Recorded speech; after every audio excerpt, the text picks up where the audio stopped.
mec qui parle trop, fils de pute. Ah, chers amis, bonjour. Oui, encore un petit côté chantant aujourd'hui, alors que c'est pas un film chantant du tout, encore une fois, hors sujet, c'est la deuxième semaine de suite, décidément. Je suis fort de vous retrouver pour The Good Post 19 et The Good Post 20, pardon, et oui, déjà, c'est fou, est arrivé.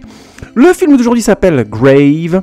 Non, grave, en français, grave en français, parce que on pourrait l'appeler Grave, parce que en même temps, on a l'habitude des titres anglais. Donc je pense que la plupart des gens doivent présenter le film en se disant Grave, mais en fait, c'est grave.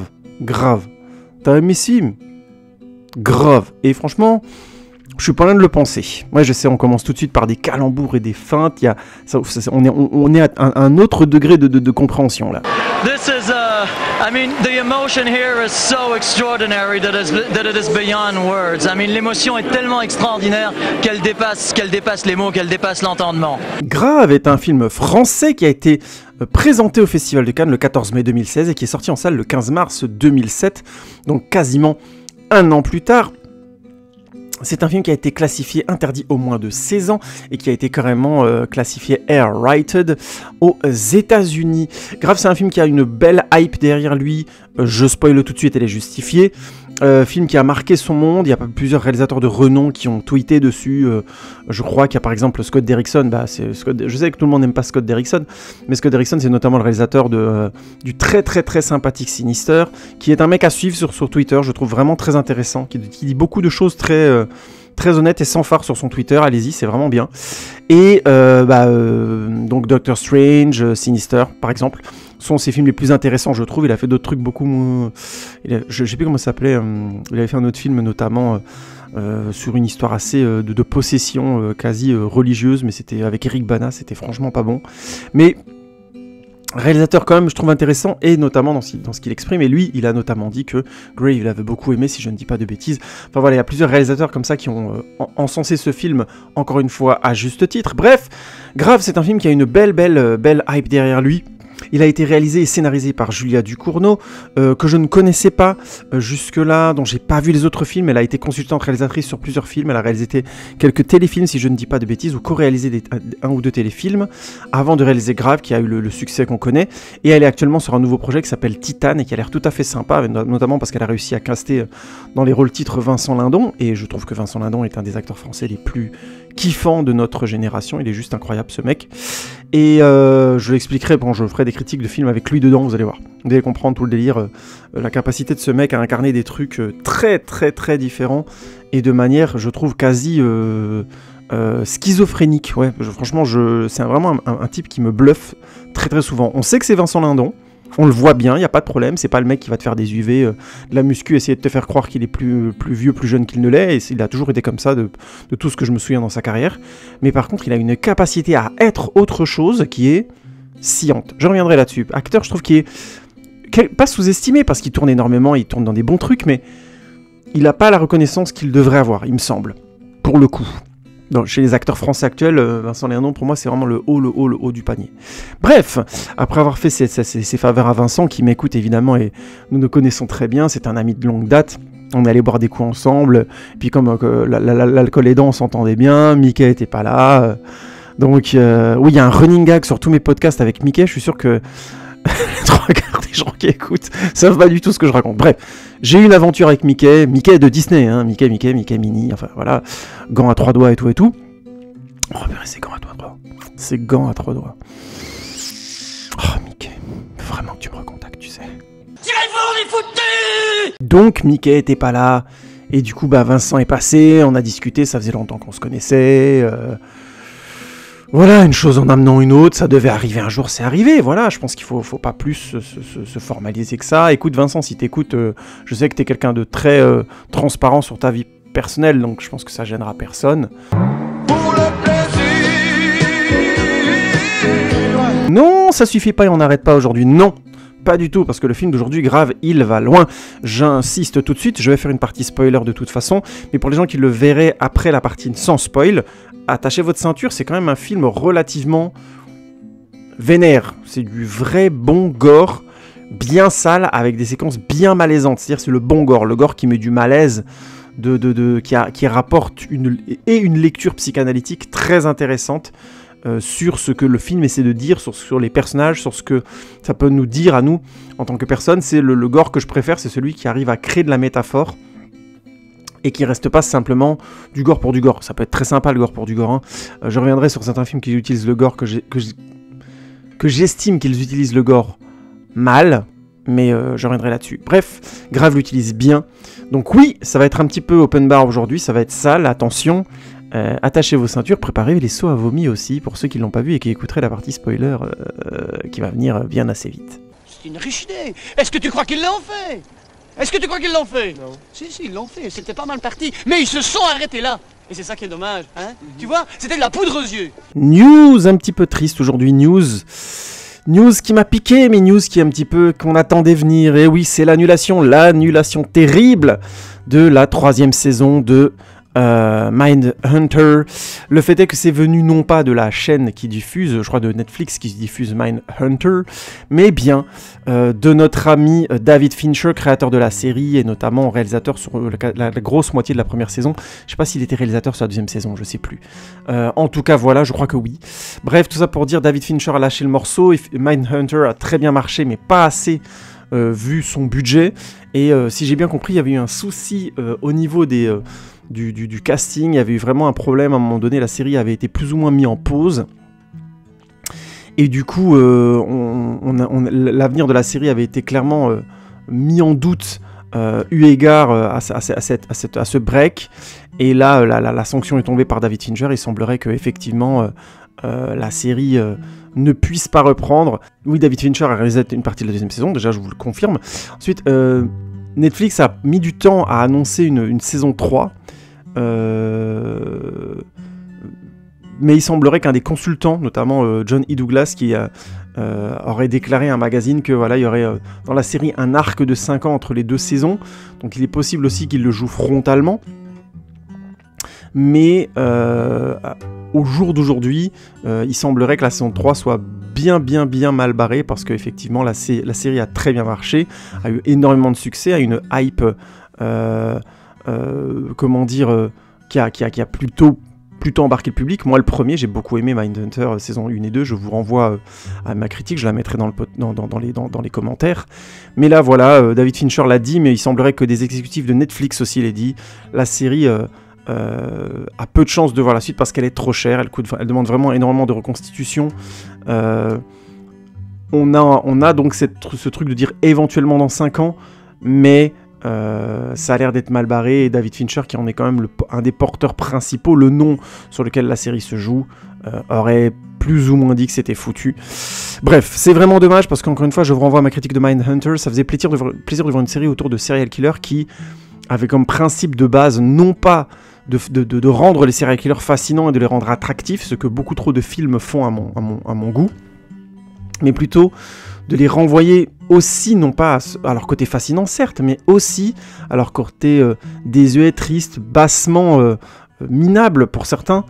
J'aimais beaucoup notamment le portrait de Charles Manson dans la saison 2, qui est assez incroyable. On voit vraiment le côté manipulateur de parole du gars, puisque c'était essentiellement ça, Manson, et le côté minable, le côté menteur, le côté qui veut absolument être d'abord et avant tout une image, avant d'être une personne à tout prix.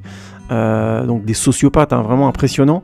Bref, et c'est vraiment dommage qu'une série qui avait réussi à faire ça aussi bien sur des figures qui sont un peu trop mythifiées et un peu trop facilement portées à nu, je pense, surtout par méconnaissance souvent par les gens, et ne peut pas continuer, ne peut pas poursuivre son discours qui était très très intéressant, notamment parce qu'on a enfin du recul par rapport au profiling, et que vous savez, tous ces films, on avait des profilers dans les années 90, 2000, même encore aujourd'hui, c'est des films qui tout doucement commencent à se calmer, et je pense que ça vient du fait que le grand public commence à piger que le profiling, c'est pas un coup de baguette magique et on retrouve un tueur comme ça.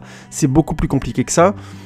Le public commence à tout doucement, les séries comme Criminal Minds, ça marche toujours très bien, mais ça a quand même pris du recul par rapport à d'autres séries qui sont arrivées, Mindhunter ou d'autres, qui ont grosso modo rendu ça un peu plus adulte, un peu plus mature. Et c'est important, c'est des séries comme Mindhunter qui permettent ça, qui proposent ça, qui amènent le public à dire ok, tout ça c'est très joli, les films, les séries, les machins, on arrête le tueur à chaque épisode, c'est très mignon, mais ça commence tout doucement à être hors sujet. Le public commence à être assez mûr pour ça, et Mindhunter a participé à ça. Excusez-moi de faire de la répétition, mais c'est ma manière de dire que je suis déçu. On n'aura visiblement pas cette saison 3, et c'est dommage, et c'est un peu grave. Vous voyez ce que je veux dire? On aurait bien aimé que ça ait que ce genre d'œuvre qui, pour le coup, oui, propose du pognon, est faite pour des questions bassement financières aussi, il faut pas non plus se mentir. Netflix fait pas des séries pour la gloire de l'art, ce qui est tout à fait entendable. Mais quelque part, j'aimerais que de ce genre de plateforme ait un peu plus ouais, je sais, même pour des séries très chères, je parle de sommes vraiment qui sont très fortes, donc on va me dire que je suis un doux rêveur et un naïf, mais je pense pas. Je pense que de toute façon, dans tous les domaines, à un moment donné, il y a du sacrifice à faire financier, pas pour les gens, pas pour virer les gens, mais pour pousser des choses qui sont positives à continuer d'exister, même quand les gens ne se rendent pas forcément compte, ou quand la valeur n'est pas prise en compte assez par le public. Il faut parfois être un peu dans son truc et se dire, ok, tant pis, on continue, juste histoire que le message passe, que l'idée continue d'être. Vous voyez ce que je veux dire? Je reviendrai sur ce genre de thème quand je reparlerai de la chaîne No Life, entre autres. Il y a des éléments culturels, je parle vraiment de la culture là, pour le coup, faut pas trop élargir ce que je dis. Parce que le domaine du concret, c'est encore très différent. Mais on va dire, quand je dis le concret, c'est la nourriture, vous savez, l'industrie, les voitures, c'est autre chose. Là, quand je parle de la culture, donc du domaine de la pensée, du domaine des émotions, du domaine de la réflexion, on a besoin aussi de choses qui essayent de nous pousser à aller un peu plus loin. Pas des choses qui essaient de vendre des idées politiques, mais des choses qui vont dans les ambiguïtés de notre époque, dans les interstices, là où ça va pas. Là où on a beaucoup de choses à réfléchir tous ensemble. Et Mindhunter, je trouve que quelque part, à sa manière, modestement, le faisait plutôt bien. Et ouais, ça c'est plutôt grave. Et ouais, pirouette. Ah, vous êtes sur le cul, hein. Je suis revenu vers le titre du film, comme ça, balèze, hein. Non, mais parce que le titre du film, c'est grave. Et moi je dis que c'est grave. Enfin, vous voyez le truc, c'est le même mot, mais je l'utilise pas. Mais enfin, ça va pas! Mais c'est juste insupportable! Arrêtez! Bonsoir et bienvenue pour ce journal de 20h. Merci à vous tous pour votre suivi et cette audience toujours plus haute. Ce soir, fait divers. Il s'agit de Justine, qui vient juste d'être acceptée en école de vétérinaire.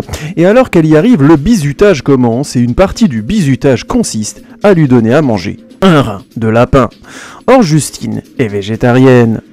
À sa grande surprise, Justine commence à apprécier la viande, quitte à en demander à son voisin de chambre Adrien d'aller lui en chercher, voire même d'aller manger de la viande crue. C'est à ce moment-là que sa sœur, qui est aussi à l'école de vétérinaire, commence à avoir une influence étrange sur Justine, en lui proposant une vie délurée qui va le mener toutes les deux sur une pente inextricable. C'est un reportage de Aurélie Bambuc et Jean-Christophe Le Crétin. Autre news qui a défrayé la chronique dans la politique française, Jean-Luc Mélenchon serait un homme crabe. En effet, il vivrait dans les égouts de Manhattan depuis plusieurs années, ainsi que toute sa famille.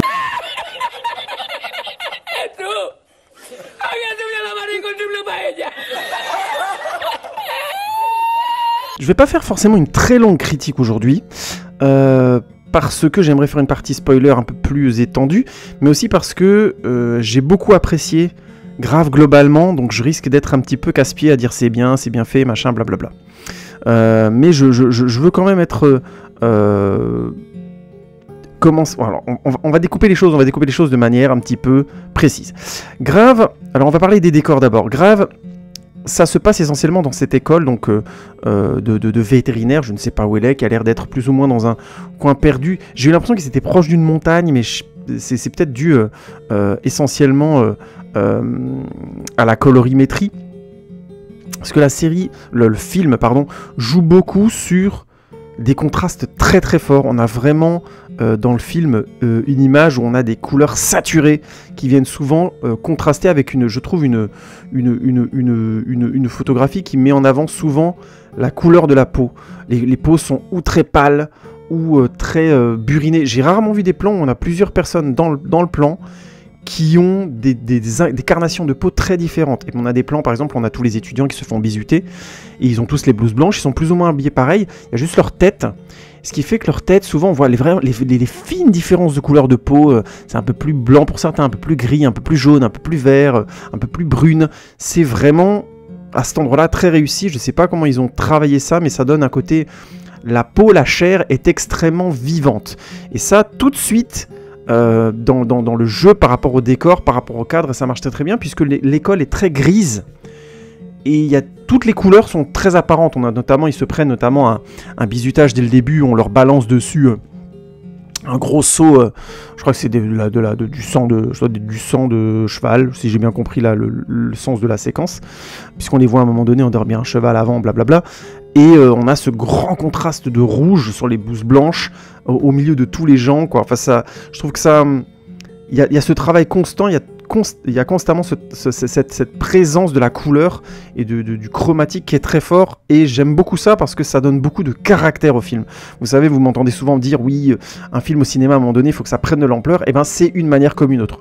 Il y a plein de manières de le faire, hein, mais cette manière-là qu'a Julia Ducournau de le faire, personnellement, j'ai beaucoup apprécié.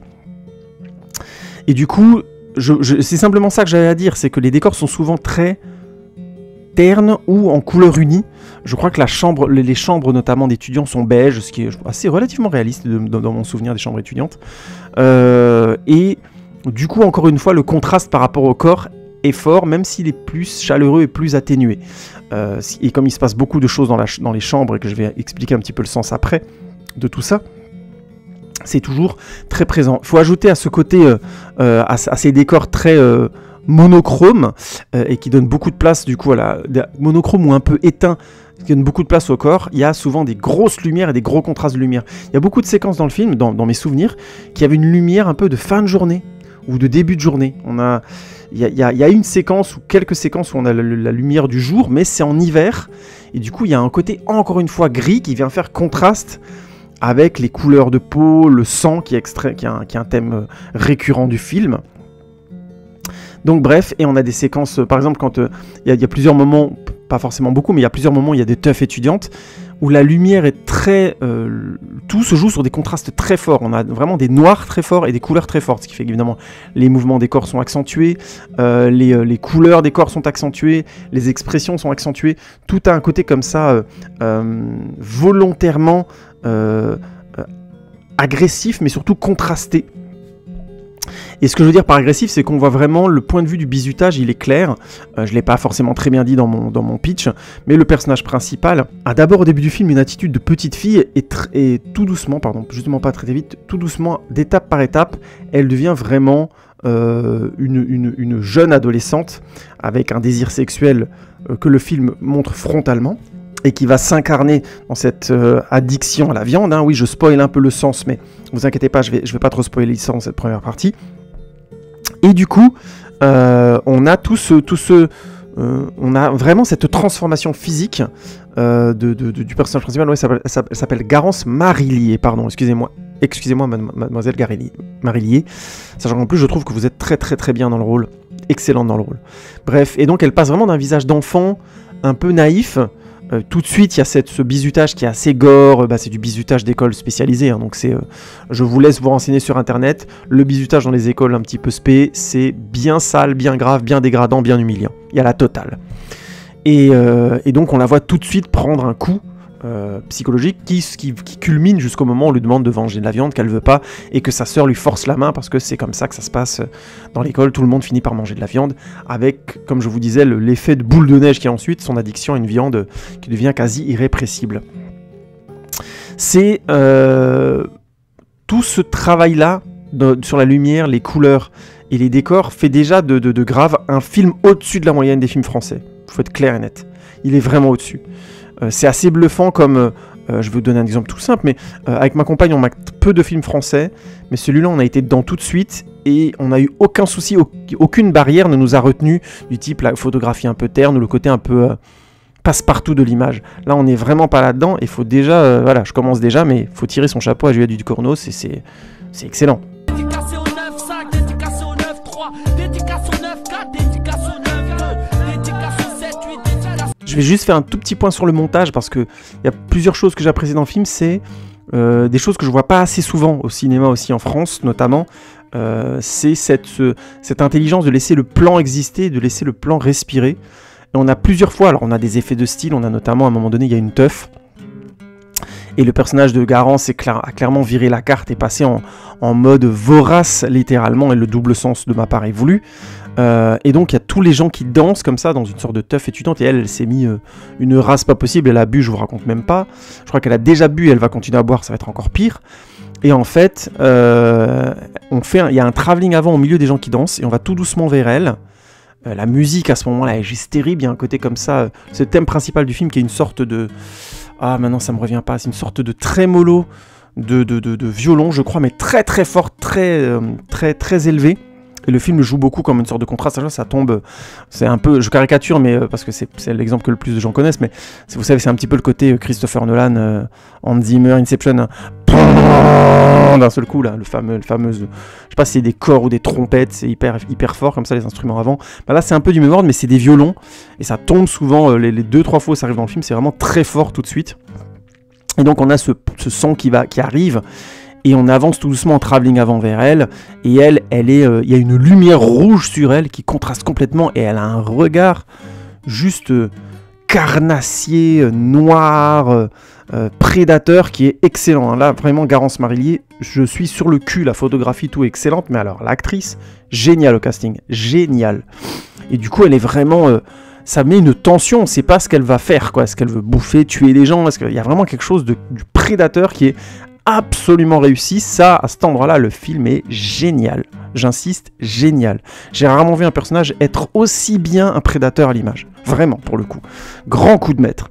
Et donc on a ces effets de style donc, qui sont clairement voulus, musique, tout, travelling, mais on a aussi d'autres moments où, la première moment où par exemple elle est dans une cette teuf étudiante et qu'elle n'a pas sa place. On sent qu'elle est pas à l'aise, elle se fait bousculer et tout.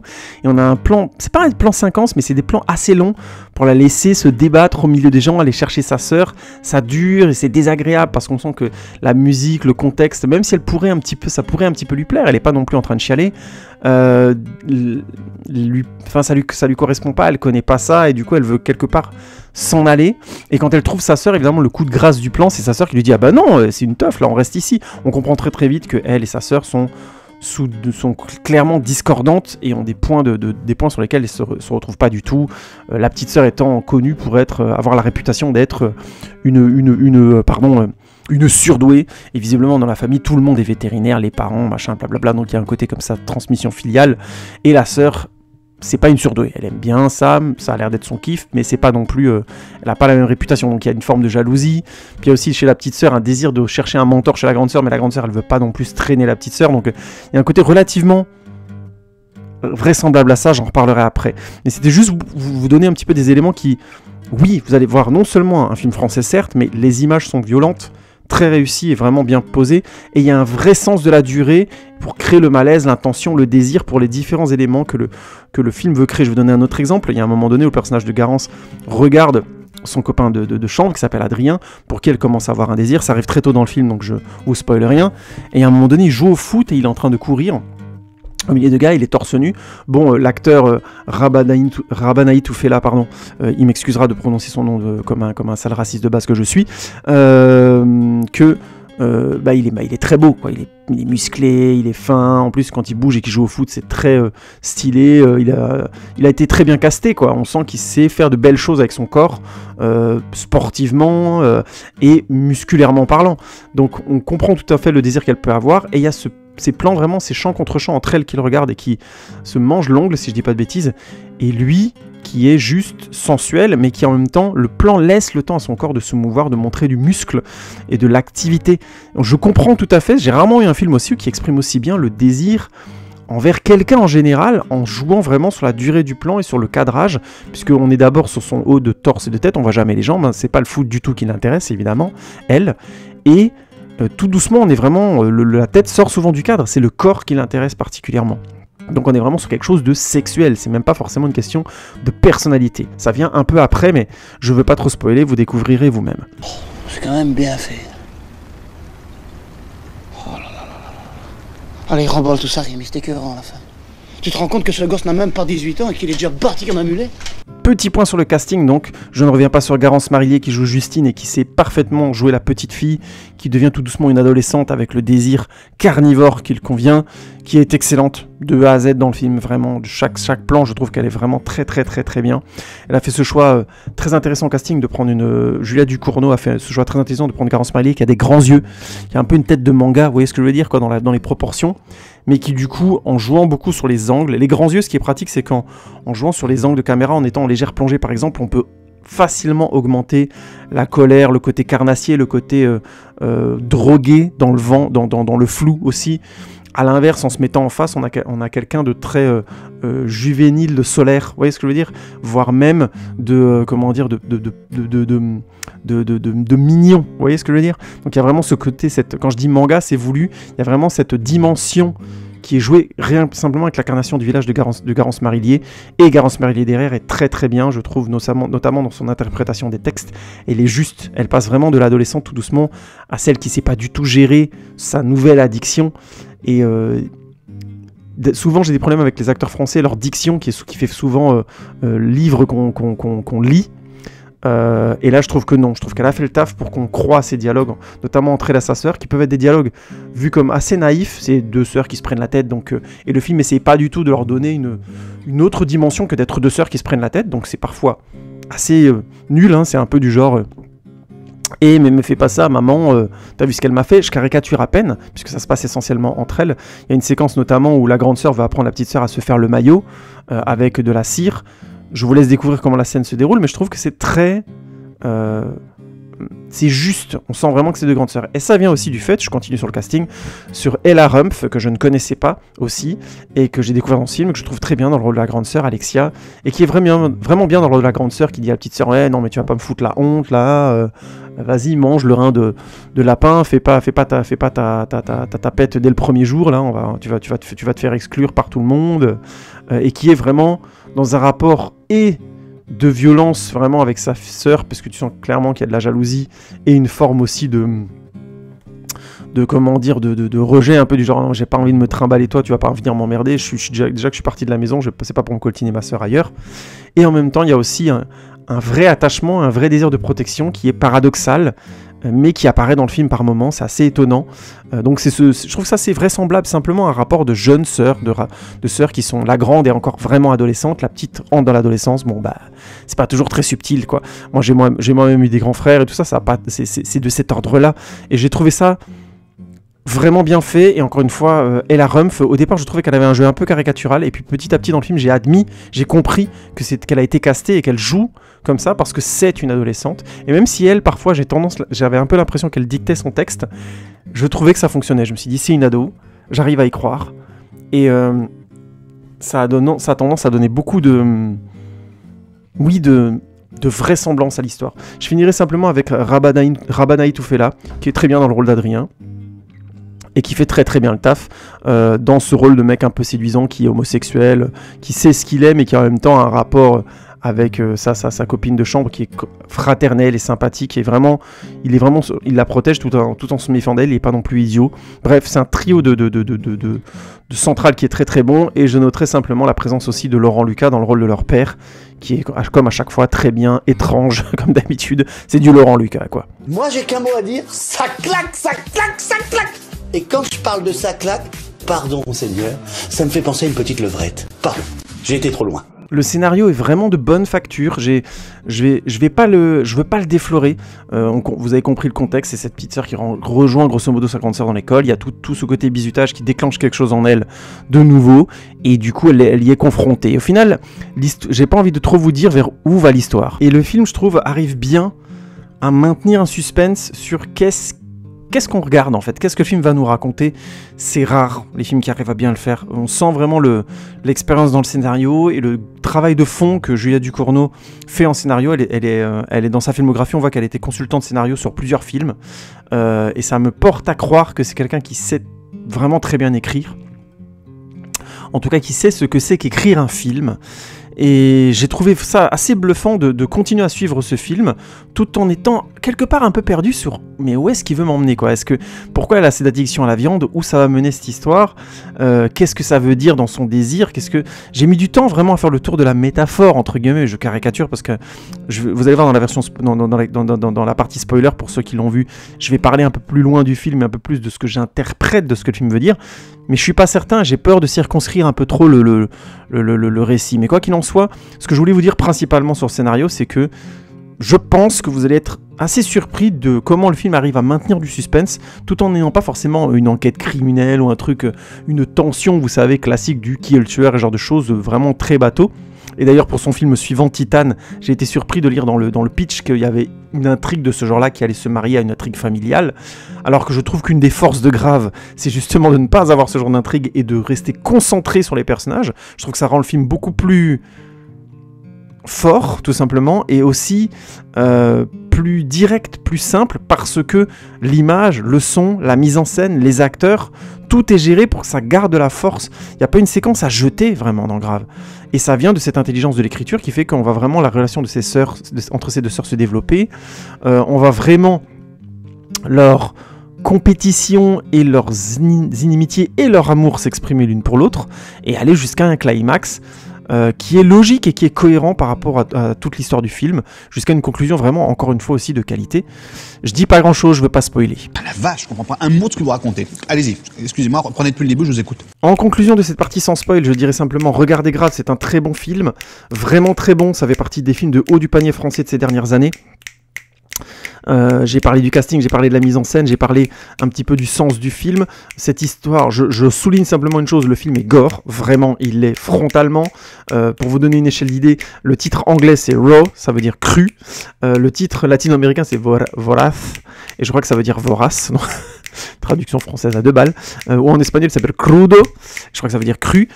Je me trompe probablement, je suis en train d'insulter les langues latino-américaines et espagnoles, j'y connais que dalle, mais dans l'idée, raw ça veut dire cru, et je pense que vous voyez ce que ça veut dire. Il y a vraiment dans le propos un lien entre le désir et le cannibalisme, littéralement, le carnivorisme, le cannibalisme qui est intriqué, et j'ai rarement vu un film le traiter aussi bien et donner un film aussi intense, perturbant sur bien des moments sur cette base-là.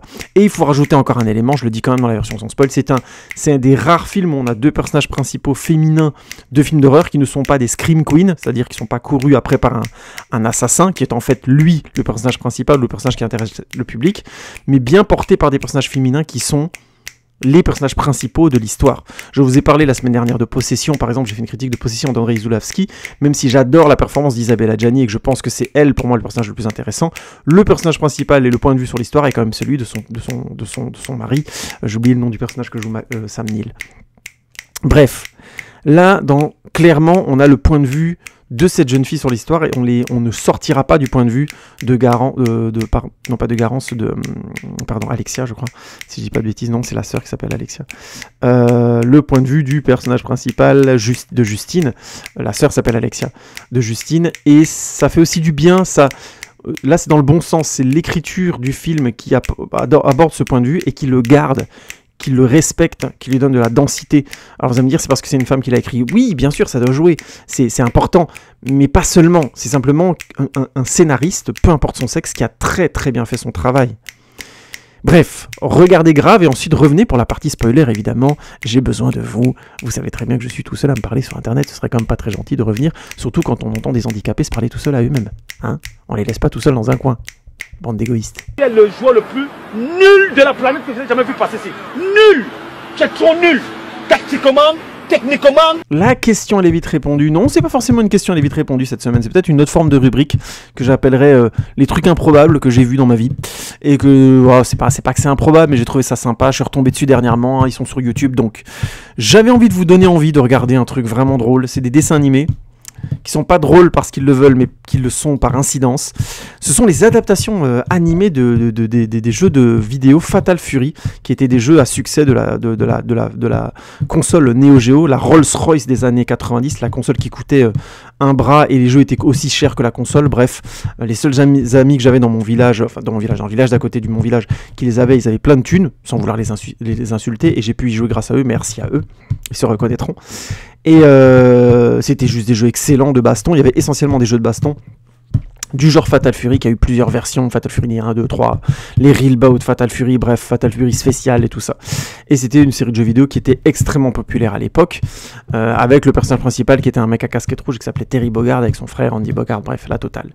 Et c'était, bref, des jeux qu'on aimait beaucoup, et donc quand il y a eu des adaptations dessins animés, j'ai eu la chance que ces mêmes amis les ont achetés, et on avait donc des versions françaises. Le fait est que, à l'époque, et c'est là où ça devient rigolo, parce que finalement les adaptations en dessin animé sont assez classique, hein, c'est des histoires de gars qui veulent se bastonner, il n'y a vraiment rien de très original, c'est de l'OAV, c'est-à-dire de l'original animation for video, donc c'était clairement des films qui étaient faits pour être vendus en cassette vidéo ou à louer dans les vidéothèques, et qui avaient pour objectif de capitaliser sur les fans, hein. C'est clair, net et précis, donc il n'y avait pas de la grande animation, quoique quand ça marchait bien, par exemple le troisième film, si je dis pas bêtise, Fatal Fury 3 était au cinéma, bref.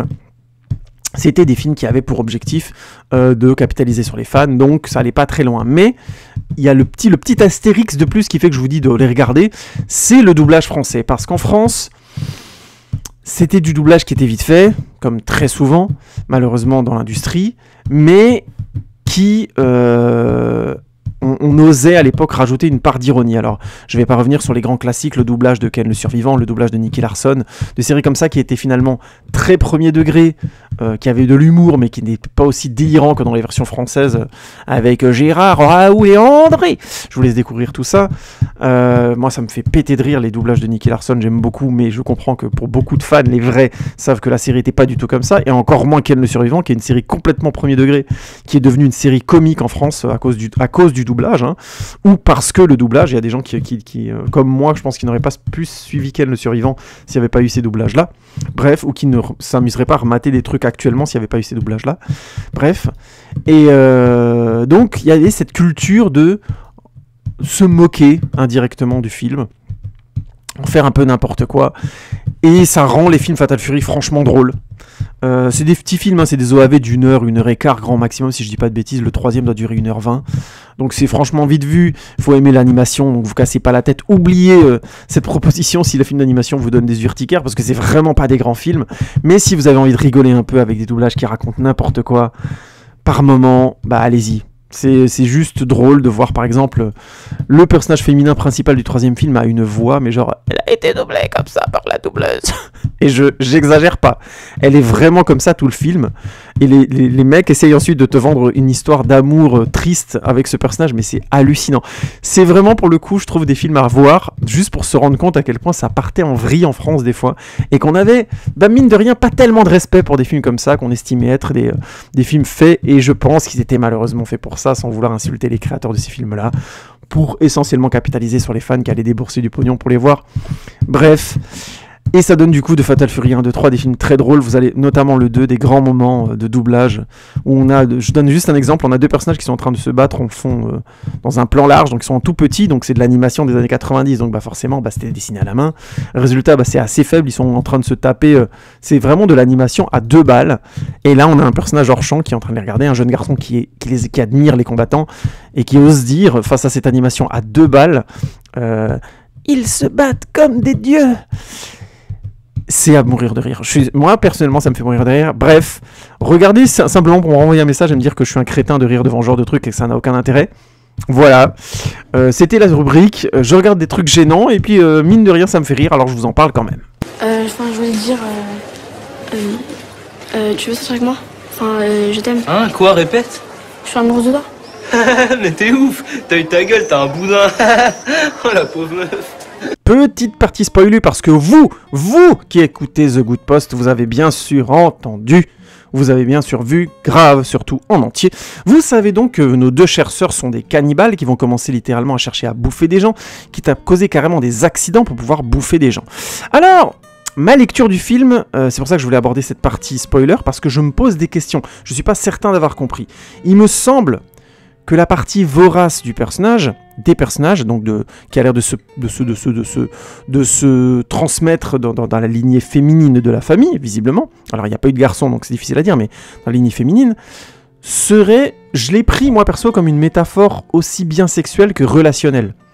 Alors je m'explique, sexuelle c'est assez évident, elle commence à bouffer le doigt de sa sœur et à même manger de la viande d'être humain, donc elle est clairement cannibale, mais ensuite elle le lie très très vite à un désir qu'elle a pour Adrien, qui culmine jusqu'au moment où elle couche avec lui, et pour pas le mordre, elle se bouffe elle-même un bout du bras, jusqu'à cette fameuse séquence où elles se battent tous les deux, elles commencent à se manger l'une l'autre, qui est, je trouve, psychanalytiquement assez génial, puisque c'est complètement se manger l'un l'autre entre frères et sœurs, entre sœurs et sœurs. C'est non, il n'y a pas de sous-entendu sexuel, bande de gros dégueulasses. En tout cas, pas aussi dégueulasse que vous êtes en train de le penser, bande de gros dégueulasses, je répète. Non, mais l'enjeu, à un moment donné, je pense, de cette séquence où elles se mordent toutes les deux, où la sœur qui lui arrache un bout de joue, par exemple, c'est vraiment ce côté tu es moi, je suis toi, mais on est différents, qui existe chez tous psychanalytiquement chez tous les frères et sœurs, et qui est très fort dans le film et qui est très fortement incarné. Séquence qui est assez géniale, puisqu'on sépare les deux sœurs, il y a deux mecs qui les tiennent, et ils les tiennent littéralement avec des colliers presque par le cou. Il y a un plan comme ça moyen qui est assez génial où tout le monde les regarde, et il y a des mecs qui essaient de les maîtriser toutes les deux, avec des sortes de colliers, on dirait deux chiens, qu'on essaie d'empêcher de se bouffer l'un l'autre. Et je trouve que c'est assez génial parce que c'est une image hautement psychanalytique du rapport entre frères et sœurs quand il arrive dans ses aigus et dans son côté sombre. Et ça, je trouve ça vraiment très très réussi. C'est ce côté jouer ensemble, mais on ne sait pas aller jusqu'à quelle limite. On va pas commencer à vraiment se taper dessus. Et vous savez, c'est assez classique, hein, les frères et sœurs qui se tapent dessus, c'est comment dire, une évidence dans la préadolescence et l'adolescence même, voire même plus tard. Donc c'est, je trouve, une incarnation que j'ai rarement vue aussi forte au cinéma. Et pour moi, c'est pour ça que je prends le film vraiment dans ce sens-là. Il s'agit vraiment de quelque chose de l'ordre de la compétition entre sœurs, mais aussi qui est hautement sexuel, parce que c'est dans l'ambiguïté de ce rapport entre sœurs et sœurs, de se détester et de s'aimer énormément. On est à cette encablure-là, et je trouve qu'il y a vraiment dans l'acte de se manger l'un l'autre des morceaux, il y a vraiment quelque chose du « je t'aime, je te déteste ». Je t'aime tellement que j'ai envie de te manger, mais du coup j'ai envie de te faire mal aussi. Vous voyez ce que je veux dire? Et je trouve que c'est parfaitement vu en termes d'écriture, absolument parfaitement vu, très très bien assumé. Je serais très curieux de savoir si Julia Ducournau a d'abord eu les images en tête ou a d'abord pensé en termes de sens, parce qu'en termes de sens, je trouve que c'est brillant. Donc il y a ça qui traverse tout le film, et bien sûr qui culmine à ce fameux climax où Justine n'a toujours pas mordu Adrien, mais est clairement veut être avec lui. Adrien qui a lui un rapport ambigu avec sa sexualité mineure, puisqu'il dit qu'il est homosexuel et clairement l'est, mais en même temps il couche avec Justine, et donc il a un rapport avec Justine qui est quand même assez étrange. Il lui est quelque part soumis, c'est ça qui est assez étrange, alors que c'est un gros caractère. Mais je reviendrai sur la question de la soumission quand je vais parler de leurs parents juste après, des parents de Alexia et Justine. Et il y a ce fameux climax où justement Justine se réveille dans le lit. Elle pense qu'elle a bouffé d'abord elle-même sans s'en rendre compte qu'elle a mangé Adrien, avant de se rendre compte que c'est sa sœur qui l'a tué en lui perçant le rein et qui lui a mangé toute une partie de la cuisse, littéralement. Donc il y a vraiment une forme de jalousie et de compétition vis-à-vis du personnage d'Adrien qui est clairement frontale dans le film et qui se résout de manière sexuelle vorace. Et je trouve que c'est brillant. C'est brillant parce que là où on pourrait s'attendre à ce que la sœur lui en veuille et soit vraiment en mode... Et elle est à deux doigts de la tuer derrière et de lui faire la même chose, puisque visiblement elle avait de l'amour pour Adrien, et finalement, elle la soigne, prend soin d'elle, avant de l'envoyer en prison, elle la tue pas. Il y a vraiment quelque chose du... Je comprends, parce que j'en étais pas loin. Et c'est le pitch, le point d'achoppement de maturité finale du film qui fait que chacune des deux, la grande sœur est devenue la petite sœur, c'est-à-dire qu'elle n'a pas réussi à franchir l'âge adulte, et la petite sœur est devenue la grande sœur et va devoir assumer, gérer son besoin de dévorer ses partenaires. Littéralement. Et là maintenant j'arrive à la question de la soumission, puisque j'ai fait un double sens. Oui, je sais, c'est incroyable. Quel niveau technique de parole, à chaque fois il y a du triple, du quadruple, on monte, hein, c'est du... Parce que oui, il y a un double sens dans la question de la soumission, je trouve. Pas double sens, mais sens qui se révèle vraiment à la fin du film, puisqu'on découvre donc que la mère de Justine et Alexia a le même problème, qu'elle mange régulièrement leur père, ce dernier plan absolument génial où il montre sa poitrine, enfin le haut de son corps qui est mordu, il a des plaies partout, c'est assez horrible.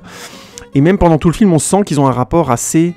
la mère a un caractère très fort comme ça, c'est elle qui va à l'avant, c'est elle qui porte un peu la culotte, là où le père est par moments présent.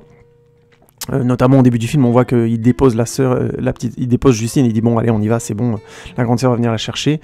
Il est un peu en mode elle va se débrouiller, mais on comprend plus tard aussi, et on comprend très rapidement que c'est lui qui parle le plus souvent à Justine ouvertement et qui lui dit si tu veux éviter de te stresser, évite d'avoir 2 filles, ce qui est évidemment un double sens par rapport à l'histoire, le fait qu'il se doute que la grande sœur est déjà devenue cannibale, que la petite sœur est en train de prendre la même pente, mais ça le choque pas, donc il y a déjà quelque chose là qui est sous-entendu par le film qui est très réussi, mais en plus il y a évidemment le sous-entendu sexuel classique de notre époque, la peur que pour les filles le monde est plus violent, plus dangereux, dû aux histoires de viol et ainsi de suite, qui sont beaucoup plus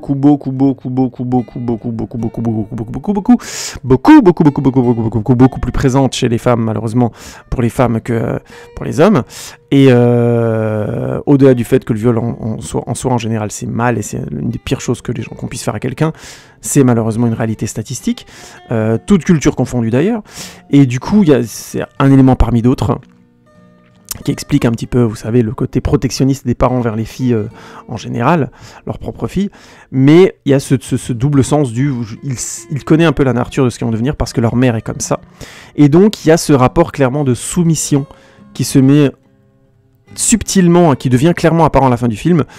Ça va pas être seulement des jeunes femmes qui ont un souci carnassier, elles ont aussi un rapport aux hommes ou à leurs partenaires qui est de l'ordre de la domination.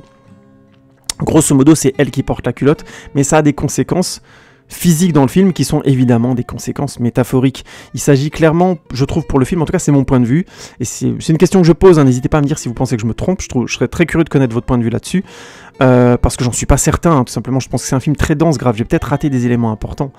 Il me semble que la mère leur a transmis une maladie qui n'est pas seulement une maladie physique. Le film le vend comme une maladie physique et c'est bien parce que ça fait un film de genre absolument parfait dans ce qu'il arrive à montrer, c'est-à-dire il utilise des éléments gore et ainsi de suite pour dire autre chose et pour aller au-delà, et ça j'admire et je trouve que ça marche très très bien. Mais il y a évidemment du coup le sens psychanalytique derrière qui est cette mère qui a quelque chose de la domination et de la destruction de ses partenaires. Elle ne peut pas vivre avec quelqu'un sans le bouffer, sans littéralement le dévorer, ce qui en termes psychanalytiques veut dire provoquer l'effacement de l'autre par son omnipotence. Et je trouve que le double sens, et c'est pour ça que je parlais de soumission en parlant d'Adrien et de Justine, Adrien est un tempérament fort au début, et plus il sait des choses sur elle, plus elle commence à le dominer, et d'ailleurs dans le sexe qu'ils font ensemble, elle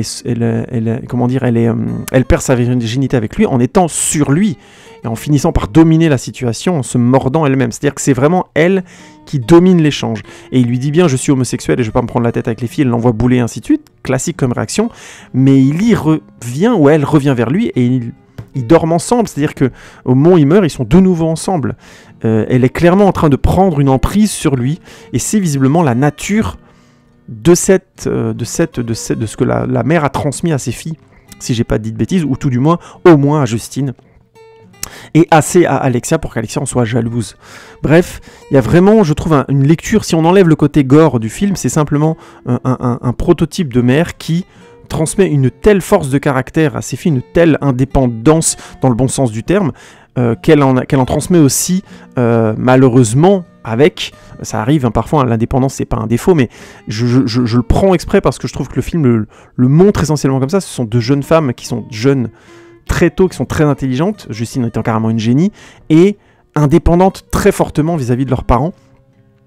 Et il y a malheureusement le glissement possible aussi de rendre son enfant violent dans l'intimité, parce que justement trop indépendant, trop sûr de lui, trop fort pour l'autre au prix de l'autre. c'est pas grave d'être fort, d'avoir un fort caractère, c'est bien, mais ça ne doit pas se faire au prix de l'autre. C'est là où ça devient malsain, et je trouve que le film le vend comme quelque chose de malsain. Alors je me trompe peut-être, encore une fois, c'est une interprétation de ma part, hein, n'hésitez pas à me dire ce que vous en pensez, mais je trouve que oui, je prends des pincettes aujourd'hui, mais c'est parce que je trouve que c'est un film très dense, il est possible que j'ai pas compris certaines choses. J'insiste, je trouve vraiment qu'il est... il y a peut-être j'ai l'impression qu'il y a un degré aussi de lecture que j'ai peut-être pas eu. C'est tout à fait possible. Hein. Tout ça pour dire, je vois vraiment chez la mère, elle transmet non seulement du caractère, mais avec aussi une capacité à dévorer l'autre, à l'étouffer, à l'effacer au prix de soi. Et c'est subtilement vendu dès le début du film avec la mère qui va tout de suite se plaindre quand ils sont dans le drive-in ou là où ils vont manger avant d'aller, quand ils emmènent Justine, dès les premières séquences, quand ils emmènent Justine à l'école de vétérinaire, et que voilà, elle dit voilà, je vais aller me plaindre qu'il y a ça, et qu'on voit clairement que le père est un peu gêné, et que voilà, Justine aussi, et que c'est encore, elle va encore faire une histoire, blablabla. Mais je trouve que c'est une manière subtile de montrer que la mère est un caractère fort, que c'est elle qui, entre guillemets, porte la culotte. Bref, vous voyez un petit peu où je veux en venir. Je pense qu'il y a vraiment ce sous-entendu que c'est des caractères forts, mais qui vont trop loin, dû aussi au rapport social, hein. Oui, je l'ai peut-être pas sous-entendu assez, mais le bizutage de l'école de vétérinaire, c'est aussi le rapport cru, violent, sans finesse. Elles sont dans le monde dans Grave est un monde vraiment pour le coup vulgaire, sale, qui met les mains un peu partout dans le sang, dans la merde. On est vraiment dans le corps humain, mais pas forcément dans ce qu'il a de plus poétique. Il y a des moments très poétiques, mais il y a aussi les moments les plus gras. Comme par hasard, à un moment donné, Justine va vers sa sœur Alexa, elle est en cours, et elle est en train de sortir de la merde du cul d'une vache, quoi, frontalement. Donc on a vraiment constamment dans le film cette présence d'un monde qui est sale et violent, et qui pousse aussi à devenir violent. Et ça m'amène au dernier élément, qui est cette gestion vraiment hyper intéressante du genre. Le film aurait pu se contenter d'être métaphorique et de tout tourner autour de leur sexualité, mais non.